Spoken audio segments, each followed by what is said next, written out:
বলবেন? জি জি। এই ব্লেজারটা দেখেন, আপনার গায়ে একদম পারফেক্ট হবে না। পুরনো মাল কিরাম হবে না, গায়ে দিয়ে দেখি। না, মালটা বড় বড় ঠেকছে, খ্যাত খ্যাত লাগছে। আরেকটা দেখান তো, ভংচং না দেখায় ভালো তো দেখান। আচ্ছা ঠিক আছে, আপনি এই এই এই মালটা পরেন। এই মালটা আপনার গায়ে একদম পারফেক্ট হবে না। এইটিতে দেখে তো আরো কমা মনে হচ্ছে, গায়ে দিয়ে দেখি। না, এটা বেশি পুরাতন, এটা পল্লী যে মানছি কি কবে নে। আরে ভাই, বোতামটা লাগাবেন তো। বোতাম না লাগালে হবে ভাই? এই দেখেন, একদম হিরোগের মতন লাগছে। আর আপনি কছেন যে ভালো লাগবে না নে, এটা কোনো কথা ভাই? এই মালটা বেশি পুরাতন, এই মালটা পল্লী যে মানছি কি কবে নে। আরে ভাই, আপনি এসেছেন লিক্সন মার্কেটে মাল কিনতে, আবার কছেন পুরাতন মাল। আপনি লিক্সন মার্কেটে কি করতে এসেছেন? আপনি ওই শোরুমে যাবেন, শোরুমে যেয়ে ওই 4,000 টাকাতে একটা কোট কিনবেন। না ভাই, নেব না। মানুষ কি কবে নে। এ ভাই, এই শোনেন শোনেন শোনেন শোনেন, এদিকে শোন। আপনি এই যে কচ্ছেন যে মানছি কি কবে নে, আরে ভাই, আপনার বাড়ি যদি চাইল না থাকে, মানুষ কি তার বাড়িতে চাইল নিয়ে এসে রান্না করতে দেবে না? আপনার একটু শীত লাগলি মানুষ কি আপনার বাড়ি বাড়িতে সোয়েটার দিয়ে আসবে না?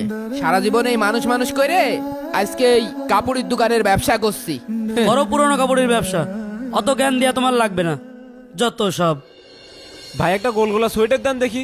গোলগোলা সোয়েটার নেবেন? আরে হুম, আরে বন্ধু, তুই তুই বিদেশ থেকে এসে ফুটপাতে দোকান দিয়েছিস?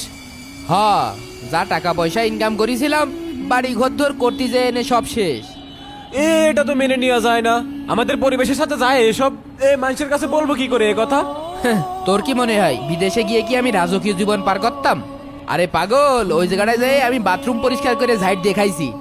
দেশে এসে ভাব মেরে বেড়াতাম যে বিদেশে থাকি, প্রবাসী, লাখ লাখ টাকা ইনকাম।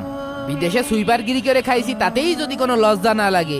দেশে এসে হালাল ব্যবসা করে খাচ্ছি, কাপড় বেচে খাচ্ছি, এতে লজ্জার কি আছে? না না না না না, তারপরে ওইটা মেনে নেওয়া যায় না। তুই ফুটপাতে কাপড় চোপড় বিক্রি করবি, একসাথে আমরা পড়াশোনা করেছি, আর তুই যদি এই কাজ করিস তো বন্ধুদের মধ্যে থাকা যায়? মেনে নেওয়া যায় এটা? 6 বছর বিদেশ করে যা টাকা পয়সা কামাইলাম, ওই বাড়ি করেছি আর একটা হুন্ডা কিনিলাম। সারাদিন ঘুরে বেড়াতাম আর ভাব মেরে বেড়াতাম যে বিদেশে থাকি, লাখ লাখ টাকা ইনকাম। মানুষ খুব ভালোই জানতো। দেশে যে একটা ব্যবসা খুলেছি, তখনই মনে কর আপন মানুষরা শত্রু হয়ে গেছে, দেখতে পারে না, ঘৃণা করে। ফুটপথে ব্যবসা করে, এরাম করে জানিস? এই যে আমি এখন দুপুরতে না খেয়ে রয়েছি, আমার এখন খাতে হবে। তুই দে টাকা, দিবি? দিবি নে। মানুষ কি বলবে? মানুষ আসলে কেউ কিছু বলে না, কেউ কিছু ভাবে না। প্রত্যেকটা মানুষ যার যার জীবন নিয়ে সে